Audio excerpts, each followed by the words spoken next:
Paper 130. On the Way to Rome.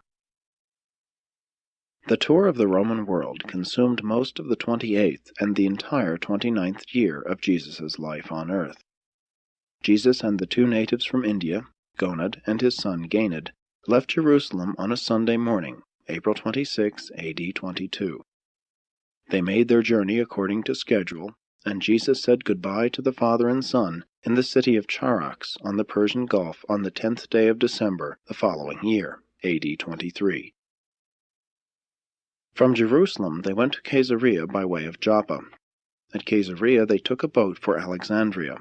From Alexandria they sailed for Lasea in Crete. From Crete they sailed for Carthage, touching at Cyrene. At Carthage they took a boat for Naples, stopping at Malta, Syracuse, and Messina. From Naples they went to Capua, whence they traveled by the Appian Way to Rome.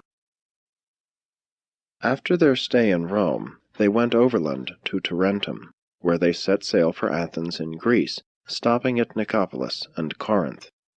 From Athens they went to Ephesus by way of Troas. From Ephesus they sailed for Cyprus, putting in at Rhodes on the way. They spent considerable time visiting and resting on Cyprus, and then sailed for Antioch in Syria. From Antioch they journeyed south to Sidon, and then went over to Damascus. From there they traveled by caravan to Mesopotamia, passing through Thapsacus and Larissa.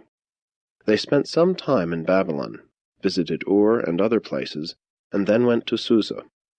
From Susa they journeyed to Charax, from which place Gonad and Ganid embarked for India. It was while working 4 months at Damascus that Jesus had picked up the rudiments of the language spoken by Gonad and Ganid. While there he had labored much of the time on translations from Greek into one of the languages of India, being assisted by a native of Gonad's home district. On this Mediterranean tour, Jesus spent about half of each day teaching Ganid, and acting as interpreter during Gonad's business conferences and social contacts. The remainder of each day, which was at his disposal, he devoted to making those close personal contacts with his fellow men, those intimate associations with the mortals of the realm, which so characterized his activities during these years that just preceded his public ministry. From first-hand observation and actual contact, Jesus acquainted himself with the higher material and intellectual civilization of the Occident and the Levant. From Gonad and his brilliant son, he learned a great deal about the civilization and culture of India and China, for Gonad, himself a citizen of India, had made 3 extensive trips to the empire of the yellow race.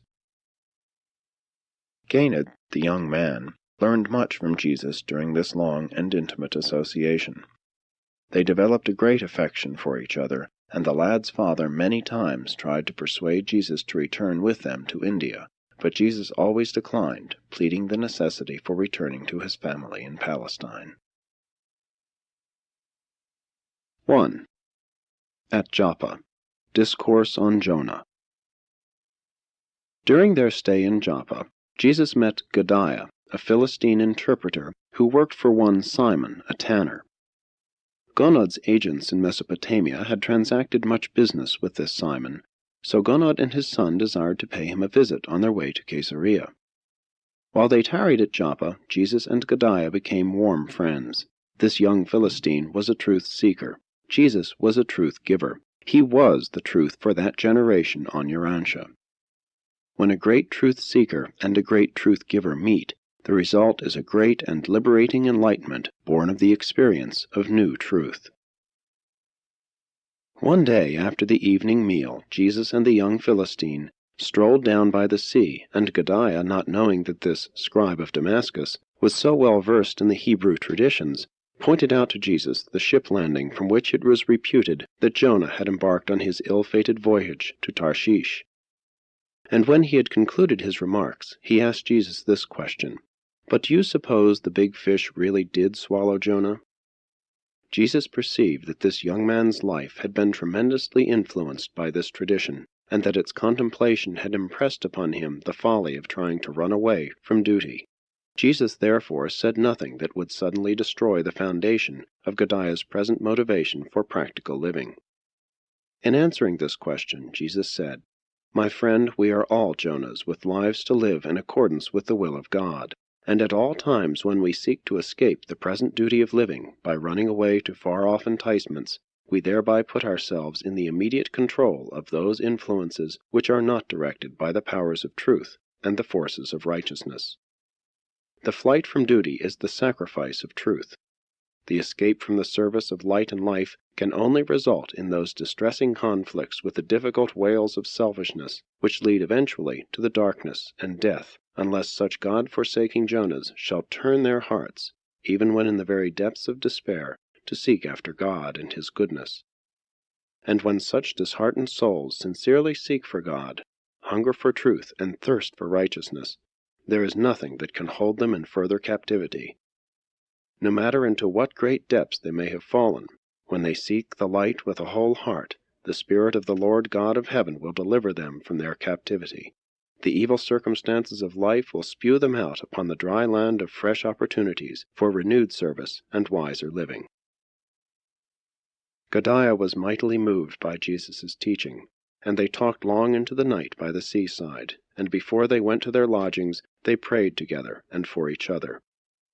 This was the same Godiah who listened to the later preaching of Peter, became a profound believer in Jesus of Nazareth, and held a memorable argument with Peter one evening at the home of Dorcas. And Godiah had very much to do with the final decision of Simon, the wealthy leather merchant, to embrace Christianity. In this narrative of the personal work of Jesus with his fellow mortals on this tour of the Mediterranean, we shall, in accordance with our permission, freely translate his words into modern phraseology current on Urantia at the time of this presentation.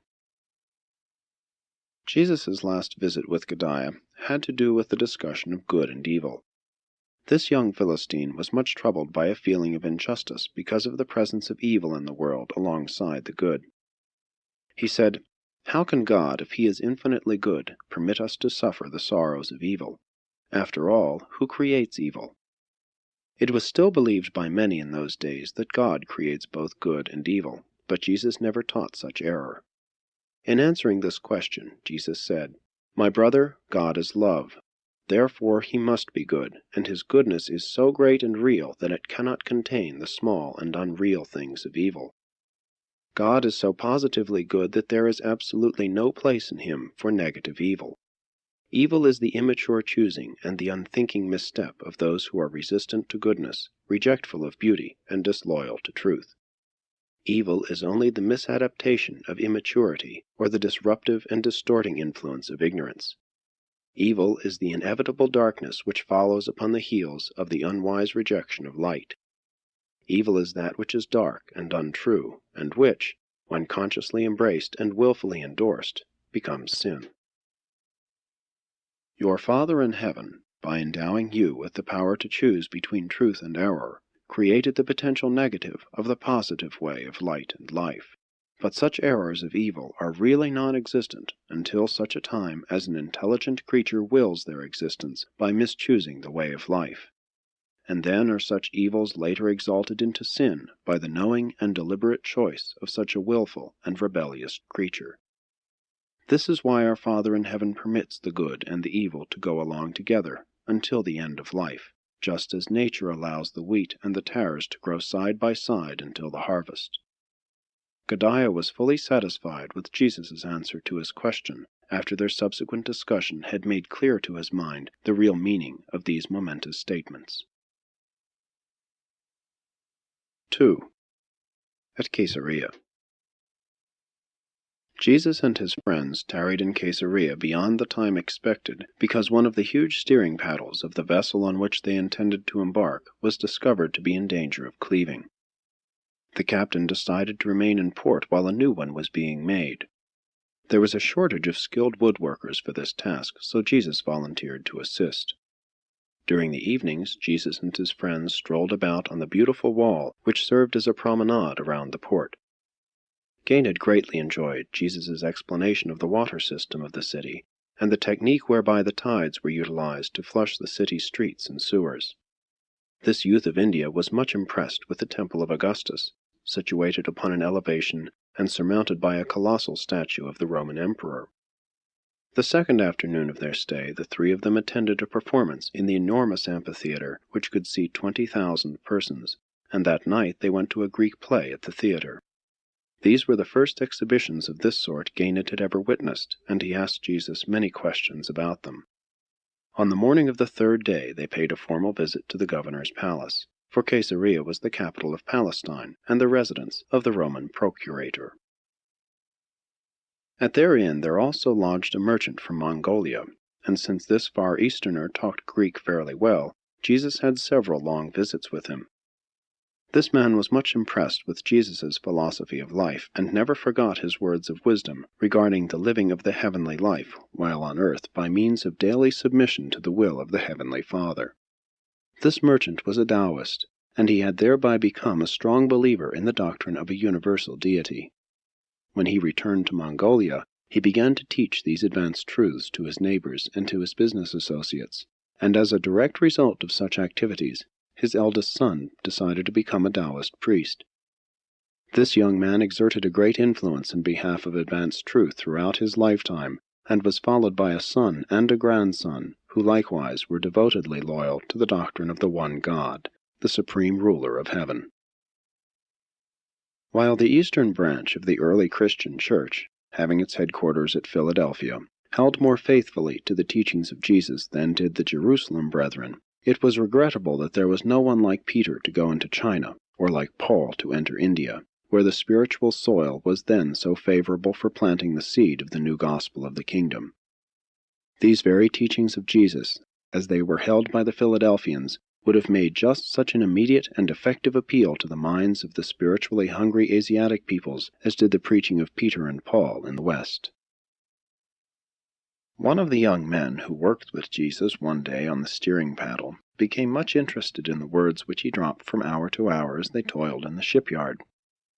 When Jesus intimated that the Father in heaven was interested in the welfare of his children on earth, this young Greek, Alexander, said, "If the gods are interested in me, then why do they not remove the cruel and unjust foreman of this workshop?" He was startled when Jesus replied, "Since you know the ways of kindness and value justice, perhaps the gods have brought this erring man near that you may lead him into this better way. Maybe you are the salt which is to make this brother more agreeable to all other men, that is, if you have not lost your savor. As it is, this man is your master, and that his evil ways unfavorably influence you. Why not assert your mastery of evil by virtue of the power of goodness, and thus become the master of all relations between the two of you? I predict that the good in you could overcome the evil in him if you gave it a fair and living chance. There is no adventure in the course of mortal existence more enthralling than to enjoy the exhilaration of becoming the material life partner with spiritual energy and divine truth in one of their triumphant struggles with error and evil. It is a marvelous and transforming experience to become the living channel of spiritual light to the mortal who sits in spiritual darkness. If you are more blessed with truth than is this man, his need should challenge you. Surely you are not the coward who could stand by on the seashore and watch a fellow man who could not swim perish. How much more of value is this man's soul floundering in darkness, compared to his body drowning in water? Alexander was mightily moved by Jesus' words. Presently he told his superior what Jesus had said, and that night they both sought Jesus' advice as to the welfare of their souls. And later on, after the Christian message had been proclaimed in Caesarea, both of these men, one a Greek and the other a Roman, believed Philip's preaching and became prominent members of the church which he founded. Later this young Greek was appointed the steward of a Roman centurion, Cornelius, who became a believer through Peter's ministry. Alexander continued to minister light to those who sat in darkness until the days of Paul's imprisonment at Caesarea, when he perished by accident in the great slaughter of 20,000 Jews while he ministered to the suffering and dying. Ganid was, by this time, beginning to learn how his tutor spent his leisure in this unusual personal ministry to his fellow men, and the young Indian set about to find out the motive for these incessant activities. He asked, "Why do you occupy yourself so continually with these visits with strangers?" And Jesus answered, "Ganid, no man is a stranger to one who knows God. In the experience of finding the Father in heaven, you discover that all men are your brothers. And does it seem strange that one should enjoy the exhilaration of meeting a newly discovered brother? To become acquainted with one's brothers and sisters, to know their problems, and to learn to love them, is the supreme experience of living. This was a conference which lasted well into the night, in the course of which the young man requested Jesus to tell him the difference between the will of God and that human mind act of choosing, which is also called will. In substance, Jesus said, "The will of God is the way of God, partnership with the choice of God in the face of any potential alternative. To do the will of God, therefore, is the progressive experience of becoming more and more like God, and God is the source and destiny of all that is good and beautiful and true. The will of man is the way of man, the sum and substance of that which the mortal chooses to be and do. Will is the deliberate choice of a self-conscious being, which leads to decision conduct based on intelligent reflection." That afternoon, Jesus and Ganid had both enjoyed playing with a very intelligent shepherd dog, and Ganid wanted to know whether the dog had a soul, whether it had a will, and in response to his questions, Jesus said, "The dog has a mind which can know material man, his master, but cannot know God, who is spirit. Therefore the dog does not possess a spiritual nature and cannot enjoy a spiritual experience. The dog may have a will derived from nature and augmented by training, but such a power of mind is not a spiritual force, neither is it comparable to the human will, inasmuch as it is not reflective.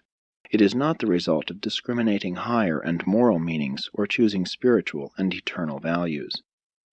It is the possession of such powers of spiritual discrimination and truth-choosing that makes mortal man a moral being, a creature endowed with the attributes of spiritual responsibility and the potential of eternal survival."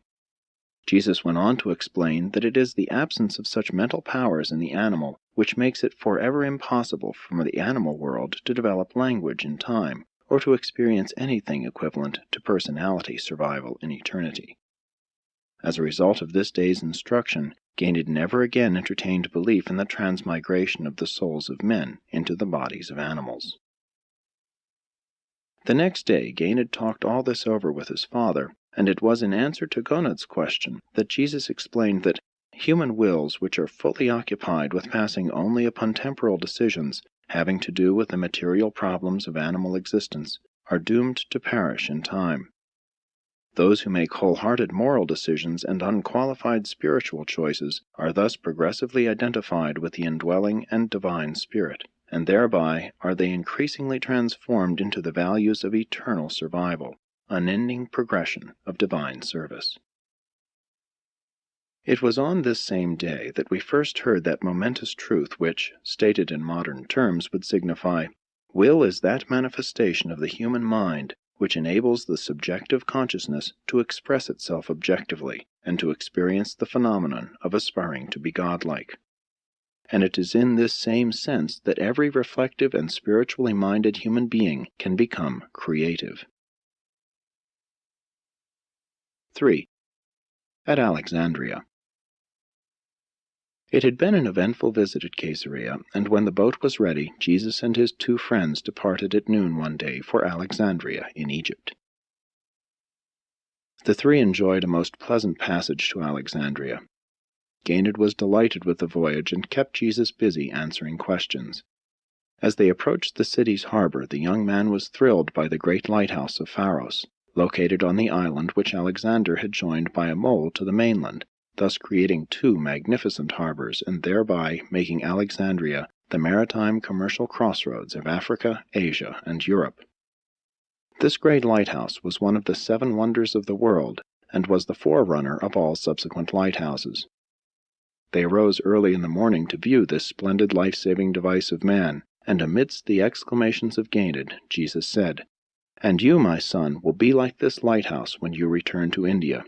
Even after your father is laid to rest, you will become like the light of life to those who sit about you in darkness, showing all who so desire the way to reach the harbor of salvation and safety."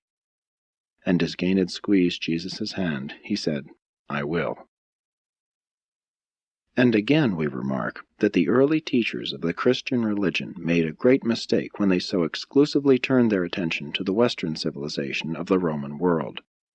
The teachings of Jesus as they were held by the Mesopotamian believers of the first century would have been readily received by the various groups of Asiatic religionists. By the 4th hour after landing they were settled near the eastern end of the long and broad avenue, 100 feet wide and 5 miles long, which stretched on out to the western limits of the city of 1,000,000 people. After the first survey of the city's chief attractions, university, museum, library, the royal mausoleum of Alexander, the palace, temple of Neptune, theater, and gymnasium, Gonaud addressed himself to business while Jesus and Gained went to the library, the greatest in the world.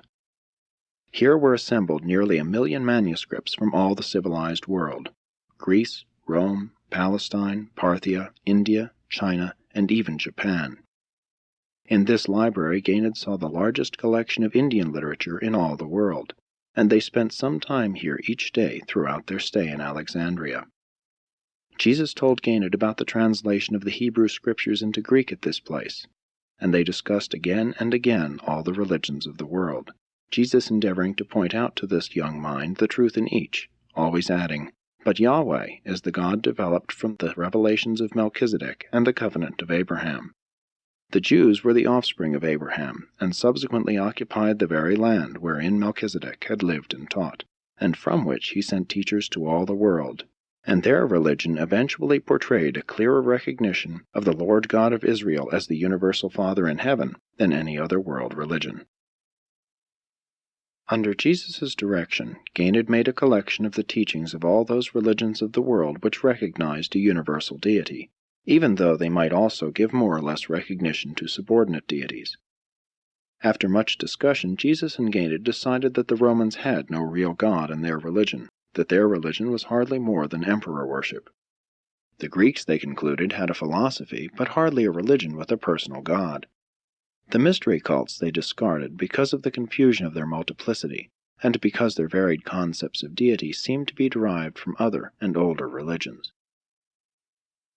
Although these translations were made at Alexandria, Gained did not finally arrange these selections and add his own personal conclusions until near the end of their sojourn in Rome.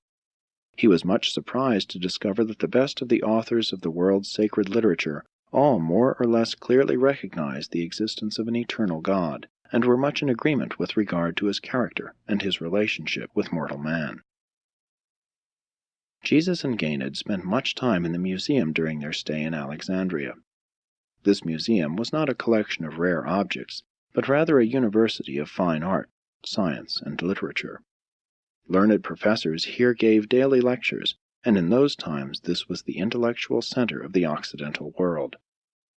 Day by day Jesus interpreted the lectures to Gained. One day during the second week the young man exclaimed, "Teacher Joshua, you know more than these professors. You should stand up and tell them the great things you have told me. They are befogged by much thinking." "I shall speak to my father and have him arrange it." Jesus smiled, saying, "You are an admiring pupil, but these teachers are not minded that you and I should instruct them. The pride of unspiritualized learning is a treacherous thing in human experience. The true teacher maintains his intellectual integrity by ever remaining a learner."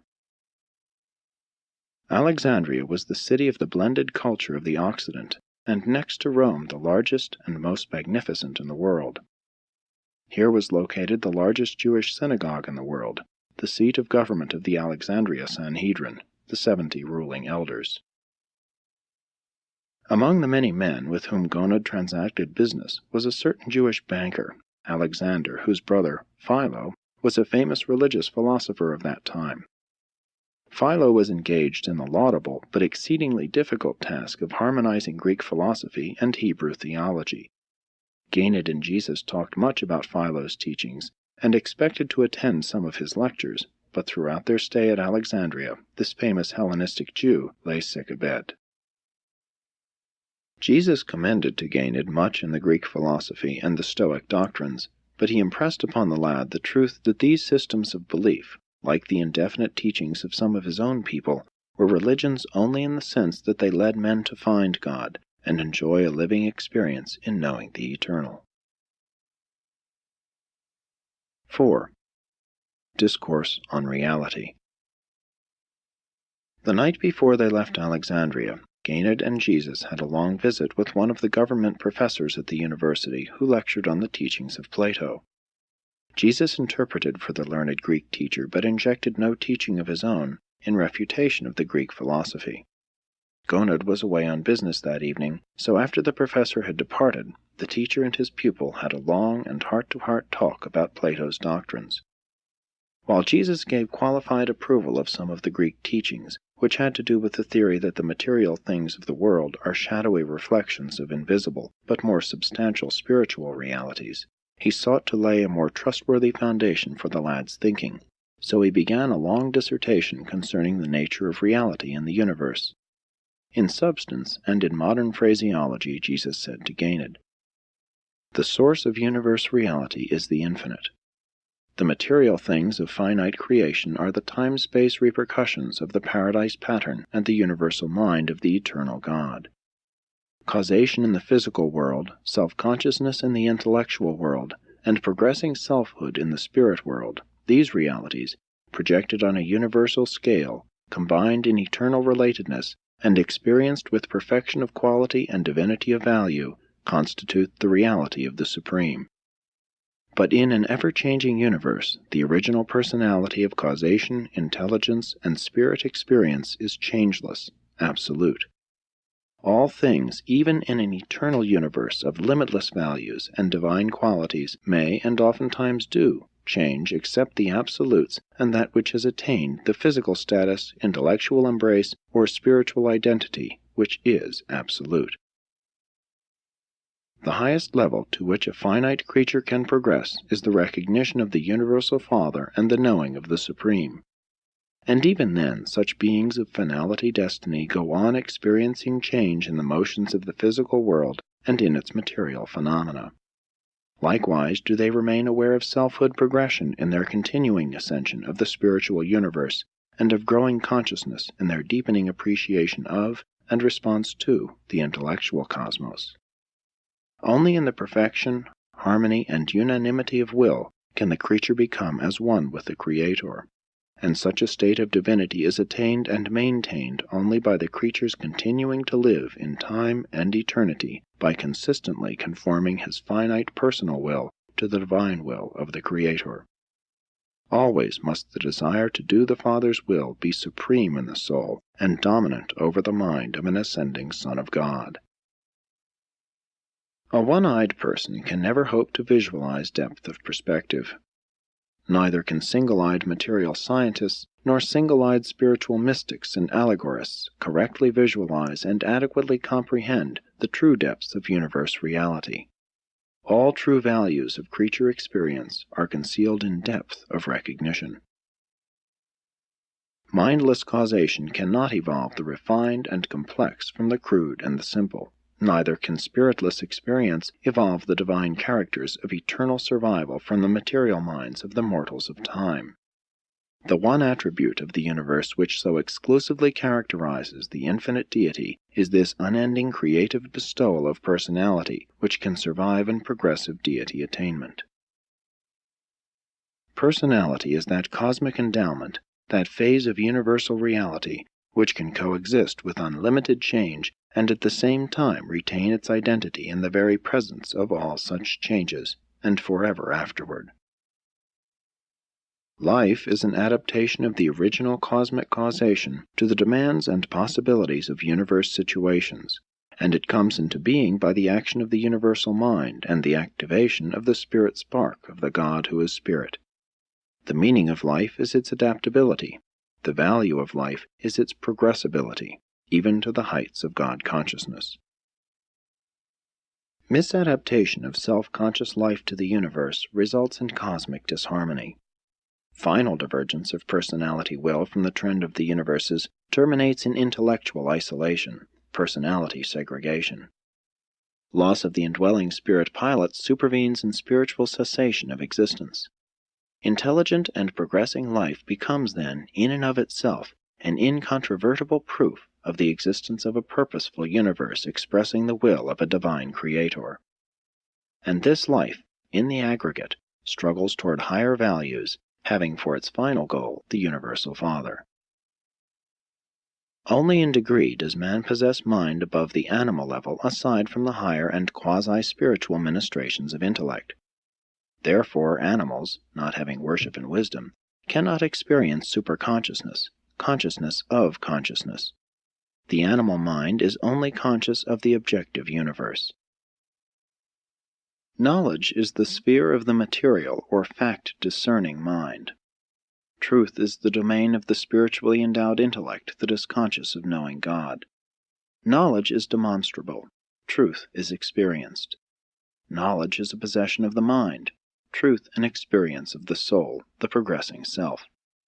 Knowledge is a function of the non-spiritual level. Truth is a phase of the mind-spirit level of the universes. The eye of the material mind perceives a world of factual knowledge. The eye of the spiritualized intellect discerns a world of true values. These two views, synchronized and harmonized, reveal the world of reality, wherein wisdom interprets the phenomena of the universe in terms of progressive personal experience.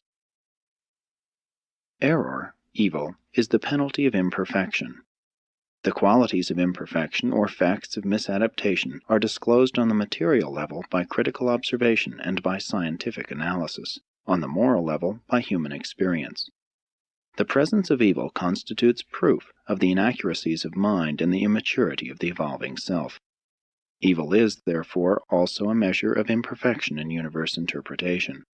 The possibility of making mistakes is inherent in the acquisition of wisdom, the scheme of progressing from the partial and temporal to the complete and eternal, from the relative and imperfect to the final and perfected. Error is the shadow of relative incompleteness which must of necessity fall across man's ascending universe path to paradise perfection. Error, evil, is not an actual universe quality. It is simply the observation of a relativity in the relatedness of the imperfection of the incomplete finite to the ascending levels of the supreme and ultimate. Although Jesus told all this to the lad in language best suited to his comprehension, at the end of the discussion Ganid was heavy of eye and was soon lost in slumber. They rose early the next morning to go aboard the boat bound for Lasea on the island of Crete.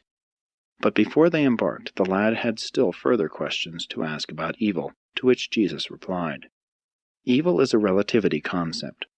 It arises out of the observation of the imperfections which appear in the shadow cast by a finite universe of things and beings, as such a cosmos obscures the living light of the universal expression of the eternal realities of the Infinite One. Potential evil is inherent in the necessary incompleteness of the revelation of God as a time-space limited expression of infinity and eternity.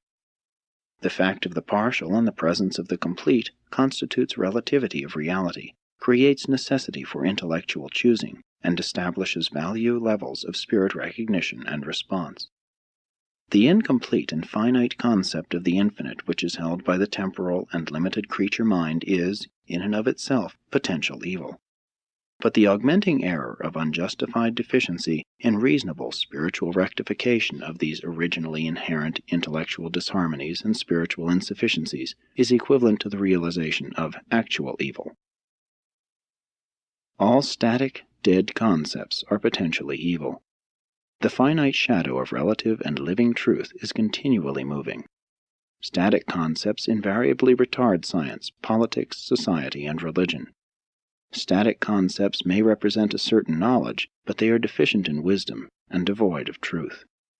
But do not permit the concept of relativity so to mislead you that you fail to recognize the coordination of the universe under the guidance of the cosmic mind, and its stabilized control by the energy and spirit of the Supreme. 5. On the island of Crete. The travelers had but one purpose in going to Crete, and that was to play, to walk about over the island, and to climb the mountains. The Cretans of that time did not enjoy an enviable reputation among the surrounding peoples. Nevertheless, Jesus from Ganid won many souls to higher levels of thinking and living, and thus laid the foundation for the quick reception of the later teachings when the first preachers from Jerusalem arrived. Jesus loved these Cretans, notwithstanding the harsh words which Paul later spoke concerning them when he subsequently sent Titus to the island to reorganize their churches. On the mountainside in Crete, Jesus had his first long talk with JONAH regarding religion. And the father was much impressed, saying, "No wonder the boy believes everything you tell him. But I never knew they had such a religion even in Jerusalem, much less in Damascus." It was during the island's sojourn that JONAH first proposed to Jesus that he go back to India with them, and Ganid was delighted with the thought that Jesus might consent to such an arrangement. One day, when Ganid asked Jesus why he had not devoted himself to the work of a public teacher, he said, "My son, everything must await the coming of its time. You are born into the world, but no amount of anxiety and no manifestation of impatience will help you to grow up. You must, in all such matters, wait upon time. Time alone will ripen the green fruit upon the tree. Season follows season, and sundown follows sunrise, only with the passing of time. I am now on the way to Rome with you and your father, and that is sufficient for today. My tomorrow is wholly in the hands of my Father in heaven." And then he told Ganid the story of Moses and the 40 years of watchful waiting and continued preparation.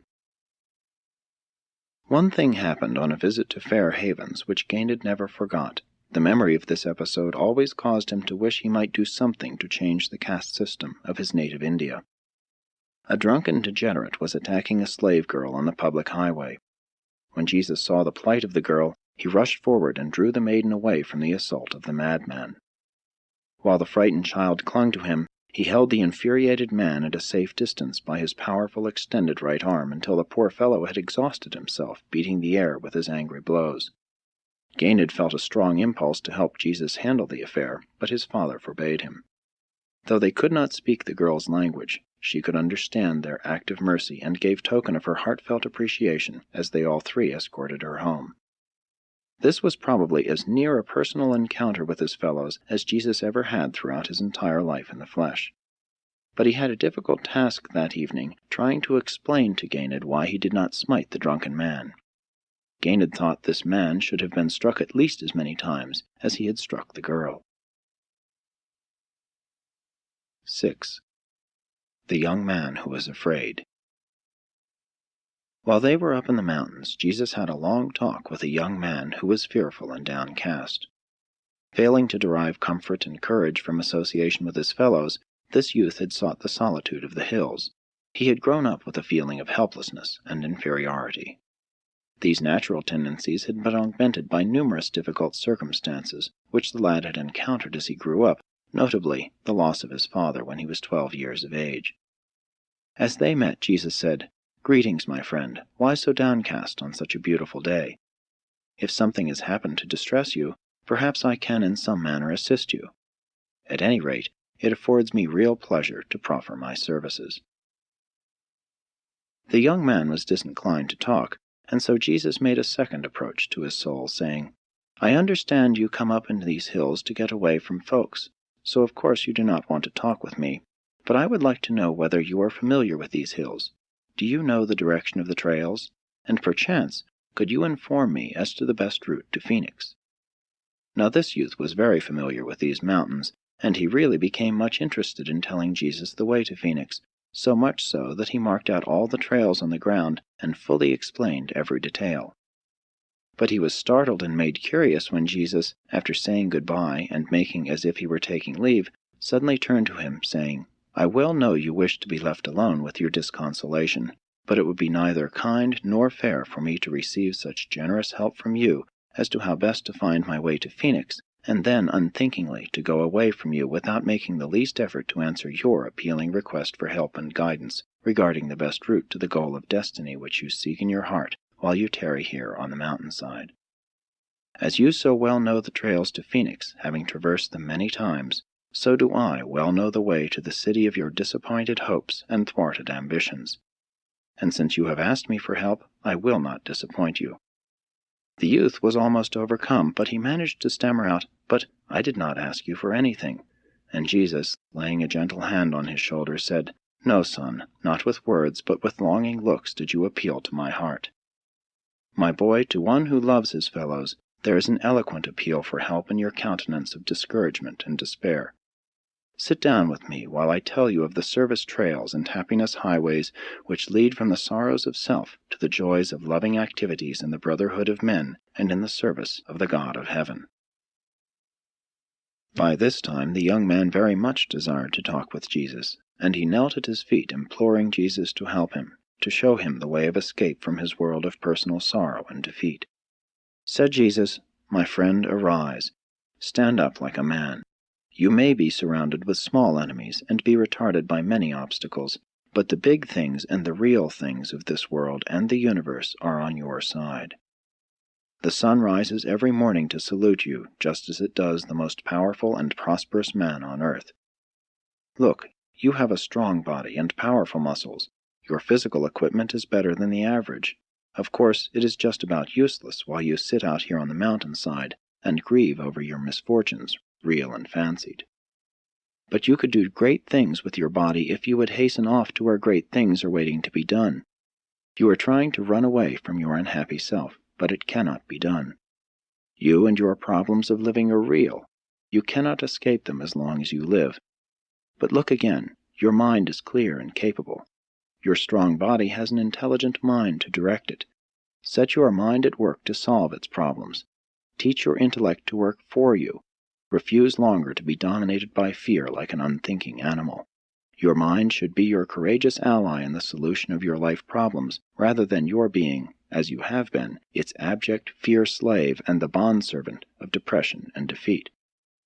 But most valuable of all, your potential of real achievement is the spirit which lives within you, and which will stimulate and inspire your mind to control itself and activate the body if you will release it from the fetters of fear, and thus enable your spiritual nature to begin your deliverance from the evils of inaction by the power presence of living faith.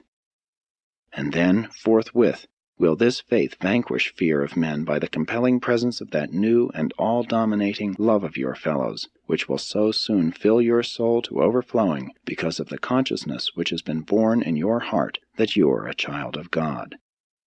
This day, my son, you are to be reborn, re-established as a man of faith, courage, and devoted service to man, for God's sake. And when you become so readjusted to life within yourself, you become likewise readjusted to the universe. You have been born again, born of the Spirit, and henceforth will your whole life become one of victorious accomplishment. Trouble will invigorate you, disappointment will spur you on, difficulties will challenge you, and obstacles will stimulate you. Arise, young man. Say farewell to the life of cringing fear and fleeing cowardice. Hasten back to duty and live your life in the flesh as a son of God, a mortal dedicated to the ennobling service of man on earth and destined to the superb and eternal service of God in eternity. And this youth, Fortune, subsequently became the leader of the Christians in Crete and the close associate of Titus in his labors for the uplift of the Cretan believers. The travelers were truly rested and refreshed when they made ready about noon one day to sail for Carthage in northern Africa, stopping for 2 days at Cyrene. It was here that Jesus and Ganid gave first aid to a lad named Rufus, who had been injured by the breakdown of a loaded ox cart. They carried him home to his mother, and his father, Simon, little dreamed that the man whose cross he subsequently bore by orders of a Roman soldier was the stranger who once befriended his son.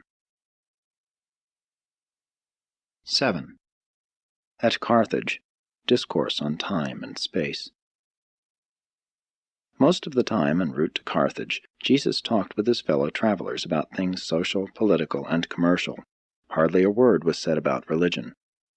For the first time, Gonad and Ganid discovered that Jesus was a good storyteller, and they kept him busy telling tales about his early life in Galilee. They also learned that he was reared in Galilee and not in either Jerusalem or Damascus. When Ganid inquired what one could do to make friends, having noticed that the majority of persons whom they chanced to meet were attracted to Jesus, his teacher said, "Become interested in your fellows, learn how to love them, and watch for the opportunity to do something for them which you are sure they want done." And then he quoted the olden Jewish proverb, "A man who would have friends must show himself friendly." At Carthage, Jesus had a long and memorable talk with a Mithraic priest about immortality, about time and eternity. This Persian had been educated at Alexandria, and he really desired to learn from Jesus. Put into the words of today, in substance, Jesus said in answer to his many questions, "Time is the stream of flowing temporal events perceived by creature consciousness. Time is a name given to the succession arrangement whereby events are recognized and segregated. The universe of space is a time-related phenomenon as it is viewed from any interior position outside of the fixed abode of paradise. The motion of time is only revealed in relation to something which does not move in space as a time phenomenon. In the universe of universes, paradise and its deities transcend both time and space. On the inhabited worlds, human personality, indwelt and oriented by the Paradise Father Spirit, is the only physically related reality which can transcend the material sequence of temporal events. Animals do not sense time as does man, and even to man, because of his sectional and circumscribed view, time appears as a succession of events. But as man ascends, as he progresses inward, the enlarging view of this event procession is such that it is discerned more and more in its wholeness. That which formerly appeared as a succession of events then will be viewed as a whole and perfectly related cycle. In this way will circular simultaneity increasingly displace the one-time consciousness of the linear sequence of events. There are 7 different conceptions of space as it is conditioned by time. Space is measured by time, not time by space. The confusion of the scientist grows out of the failure to recognize the reality of space. Space is not merely an intellectual concept of the variation in relatedness of universe objects. Space is not empty, and the only thing man knows which can even partially transcend space is mind. Mind can function independently of the concept of the space-relatedness of material objects. Space is relatively and comparatively finite to all beings of creature status. The nearer consciousness approaches the awareness of 7 cosmic dimensions, the more does the concept of potential space approach ultimacy. But the space potential is truly ultimate only on the absolute level. It must be apparent that universal reality has an expanding and always relative meaning on the ascending and perfecting levels of the cosmos. Ultimately, surviving mortals achieve identity in a 7-dimensional universe. The time-space concept of a mind of material origin is destined to undergo successive enlargements as the conscious and conceiving personality ascends the levels of the universes. When man attains the mind intervening between the material and the spiritual planes of existence, his ideas of time-space will be enormously expanded, both as to quality of perception and quantity of experience. The enlarging cosmic conceptions of an advancing spirit personality are due to augmentations of both depth of insight and scope of consciousness. And as personality passes on, upward and inward, to the transcendental levels of deity-likeness, the time-space concept will increasingly approximate the timeless and spaceless concepts of the absolutes. Relatively, and in accordance with transcendental attainment, these concepts of the absolute level are to be envisioned by the children of ultimate destiny. 8. On the way to Naples and Rome. The first stop on the way to Italy was at the island of Malta. Here Jesus had a long talk with a downhearted and discouraged young man named Claudius. This fellow had contemplated taking his life, but when he had finished talking with the scribe of Damascus, he said, "I will face life like a man. I am through playing the coward. I will go back to my people and begin all over again." Shortly he became an enthusiastic preacher of the Cynics, and still later on he joined hands with Peter in proclaiming Christianity in Rome and Naples, and after the death of Peter, he went on to Spain preaching the gospel. But he never knew that the man who inspired him in Malta was the Jesus whom he subsequently proclaimed the world's deliverer. At Syracuse they spent a full week. The notable event of their stop here was the rehabilitation of Ezra, the backslidden Jew, who kept the tavern where Jesus and his companions stopped. Ezra was charmed by Jesus' approach and asked him to help him come back to the faith of Israel. He expressed his hopelessness by saying, "I want to be a true son of Abraham, but I cannot find God." Said Jesus, "If you truly want to find God, that desire is in itself evidence that you have already found Him. Your trouble is not that you cannot find God, for the Father has already found you. Your trouble is simply that you do not know God. Have you not read in the prophet Jeremiah, 'You shall seek me and find me, when you shall search for me with all your heart'? And again, does not this same prophet say, 'And I will give you a heart to know me, that I am the Lord, and you shall belong to my people, and I will be your God'? And have you not also read in the Scriptures where it says, 'He looks down upon men, and if any will say, I have sinned and perverted that which was right, and it profited me not, then will God deliver that man's soul from darkness, and he shall see the light.' And Ezra found God to the satisfaction of his soul. Later, this Jew, in association with a well-to-do Greek proselyte, built the first Christian church in Syracuse. At Messina they stopped for only one day, but that was long enough to change the life of a small boy, a fruit vendor, of whom Jesus bought fruit, and in turn fed with the bread of life. The lad never forgot the words of Jesus and the kindly look which went with them when, placing his hand on the boy's shoulder, he said, "Farewell, my lad. Be of good courage as you grow up to manhood, and after you have fed the body, learn how also to feed the soul. And my Father in heaven will be with you, and go before you." The lad became a devotee of the Mithraic religion, and later on turned to the Christian faith. At last they reached Naples, and felt they were not far from their destination, Rome. Gonad had much business to transact in Naples, and aside from the time Jesus was required as interpreter, he and Gonad spent their leisure visiting and exploring the city. Gonad was becoming adept at citing those who appeared to be in need. They found much poverty in this city, and distributed many alms. But Gonad never understood the meaning of Jesus' words when, after he had given a coin to a street beggar, he refused to pause and speak comfortingly to the man. Said Jesus, "Why waste words upon one who cannot perceive the meaning of what you say? The Spirit of the Father cannot teach and save one who has no capacity for sonship." What Jesus meant was that the man was not of normal mind, that he lacked the ability to respond to Spirit leading. There was no outstanding experience in Naples. Jesus and the young man thoroughly canvassed the city, and spread good cheer with many smiles upon hundreds of men, women, and children. From here they went by way of Capua to Rome, making a stop of 3 days at Capua. By the Appian Way they journeyed on beside their pack animals toward Rome, all three being anxious to see this mistress of empire and the greatest city in all the world.